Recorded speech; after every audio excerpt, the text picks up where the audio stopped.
ଜୟ ଜଗନ୍ନାଥ ବନ୍ଧୁଗଣ। ଆଜିର ଭିଡ଼ିଓଟି ଏକ ପ୍ରଶ୍ନ ଶାସ୍ତ୍ର ଉପରେ ବା ପ୍ରଶ୍ନ ଭବିଷ୍ୟତ ପାଇଁ ରହିଅଛି। ଏହି ଭିଡ଼ିଓଟି ଆପଣ ନିଶ୍ଚିତ ଶେଷ ପର୍ଯ୍ୟନ୍ତ ଦେଖନ୍ତୁ।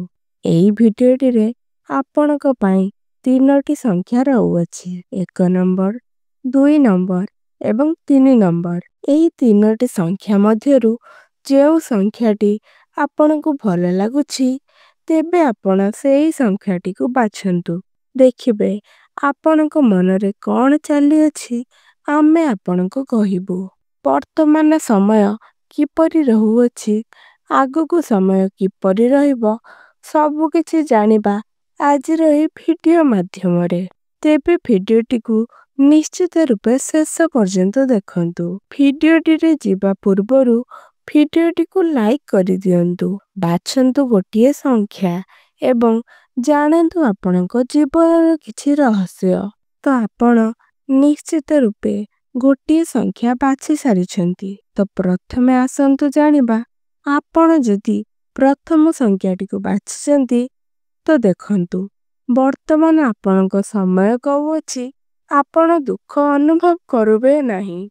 ଆପଣଙ୍କର ସମସ୍ତ ମନସ୍କାମନା ପୂରଣ ହେବ। ଆପଣ ଯେଉଁ କାର୍ଯ୍ୟରେ ହାତ ଦେବେ ସେଥିରେ ସଫଳତା ମିଳିବ। ମିତ୍ରମାନଙ୍କ ସହିତ ପୁରାଣର ଯୋଗ ମଧ୍ୟ ବନୁଅଛି। ଶତ୍ରୁ ପରାଜିତ ହେବେ।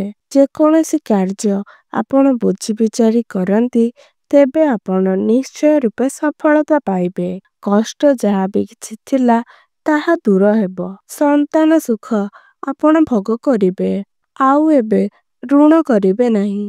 ଯାହା କରିଦେଇଥିଲେ ଋଣ ନାଶର ଯୋଗ ଆପଣଙ୍କର ଆସୁଅଛି। ଏବେ ଆସନ୍ତୁ ଜାଣିବା, ଆପଣ ଯଦି 2 ନମ୍ବର ସଂଖ୍ୟାଟିକୁ ବାଛିଛନ୍ତି ତ ଜାଣନ୍ତୁ ଆପଣ ଯେଉଁ ବି କାର୍ଯ୍ୟରେ ହାତ ଦେବେ ତାହା କାର୍ଯ୍ୟର ବହିର୍ଭୂତ ହେବ। ହଠାତ୍ ଅଦ୍ଭୁତ ଘଟଣା ବା ଦୁର୍ଘଟଣାରେ ପଡ଼ିଲା ଭଳି କଷ୍ଟ ଅନୁଭବ କରିବେ। ପାରିବାରିକ ଦୁଃଖ ଯନ୍ତ୍ରଣା କିଛି ବଢ଼ିପାରେ। ଆପଣଙ୍କର ପର ପାଇଁ କିଛି ବି ଛନ୍ଦ କପଟ ନଥାଏ।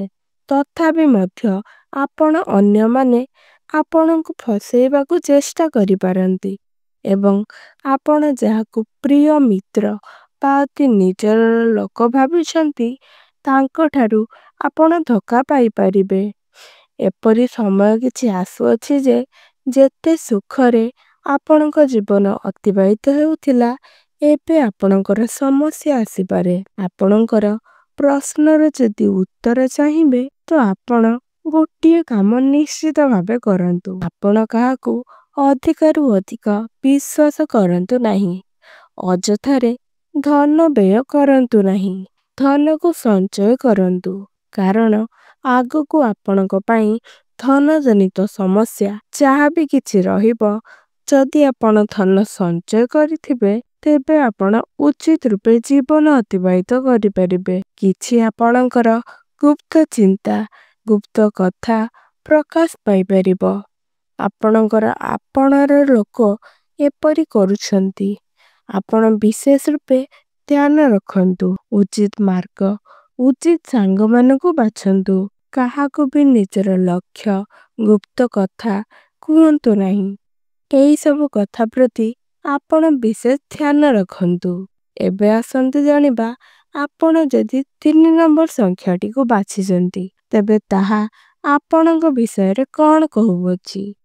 ତ ଆପଣ ଯାହା ଚିନ୍ତା କରୁଥିଲେ ତାହା ସଫଳ କାହିଁକି ହେଉନି, କିଛି ସମସ୍ୟା ରହୁଅଛି।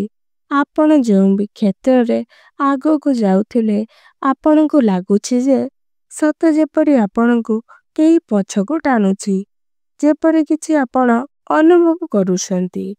ବର୍ତ୍ତମାନ ସମୟ ହିଁ ଆପଣଙ୍କର ଏପରି କିଛି ସମୟ ରହୁଅଛି। ସମୟ ଆପଣଙ୍କର ଜମାରୁ ଭଲ ନାହିଁ। ଶନିବାର ଆପଣ ବହୁତ କୁଫଳ କରୁଛନ୍ତି। ସେଥିପାଇଁ ଆପଣ ଦୁଶ୍ଚିନ୍ତାରେ ମଧ୍ୟ ପଡ଼ିଛନ୍ତି। ଗୃହରେ ପ୍ରାୟତଃ ସମସ୍ତେ ରୋଗୀଣା। ବହୁତ ପରିମାଣର ଅର୍ଥ ଆପଣଙ୍କର ବ୍ୟୟ କରିବାକୁ ପଡ଼ୁଅଛି। ଦେଖନ୍ତୁ ଶନିଙ୍କର କୁଫଳ ଆପଣଙ୍କୁ 4 ବର୍ଷ 6 ମାସ ପର୍ଯ୍ୟନ୍ତ ରହୁଅଛି। ଆପଣଙ୍କର ଏବେ ଦକ୍ଷିଣ କାଳୀଙ୍କର ଉପାସନା କରିବା ସହିତ ମାଙ୍କର ଦର୍ଶନ କରିବା ନିହାତି ଆବଶ୍ୟକ। ଏବଂ ଯଦି ଆପଣ ଟାଇଗର ରତ୍ନ ଧାରଣ କରନ୍ତି ତେବେ ଶନି ଆପଣଙ୍କର ଶାନ୍ତ ହୋଇ ଆପଣଙ୍କ ଜୀବନରେ ସୁଖ ସମୃଦ୍ଧି ଆସିବ। ଖର୍ଚ୍ଚ ଆପଣଙ୍କର ବିଶେଷ ହେଉଛି। ଆପଣ ବ୍ୟସ୍ତତାରେ ପଡ଼ି ଛଟପଟ ହେଉଛନ୍ତି। ନାନା ଉଦ୍ବେଗ ଜାତ ମଧ୍ୟ ହେଉଛି। କାର୍ଯ୍ୟରେ ବହିର୍ଭୂତ ଯୋଗ ଆପଣା ଛାଏଁ ଆସୁଅଛି। ଆପଣାର ଲୋକ ପର ହେଉଯାଉଛନ୍ତି। ଆପଣ ଏପରି ଅବସ୍ଥାରେ ପଡ଼ିଯାଇଛନ୍ତି ଯେ ଏଥିପାଇଁ ଆପଣ ସଦା ସର୍ବଦା ଚିନ୍ତିତ ରହୁଛନ୍ତି। କିନ୍ତୁ ଆପଣଙ୍କ ପାଇଁ ଶୁଭ ସମୟ ଟିକେ ବିଳମ୍ବରେ ଆସୁଅଛି। କିନ୍ତୁ ଯେତେବେଳେ ଆସିବ ଆପଣଙ୍କୁ ଶ୍ରେଷ୍ଠ ସଫଳତା ମିଳିବ। ଆପଣ ସନ୍ତାନ ସୁଖରେ ଆନନ୍ଦ ଲାଭ କରିବେ। କୌଣସି କର୍ମରେ ଆପଣ ସିଦ୍ଧି କରିପାରୁନଥିଲେ କିନ୍ତୁ ଏବେ ସିଦ୍ଧି ଲାଭ କରିବେ।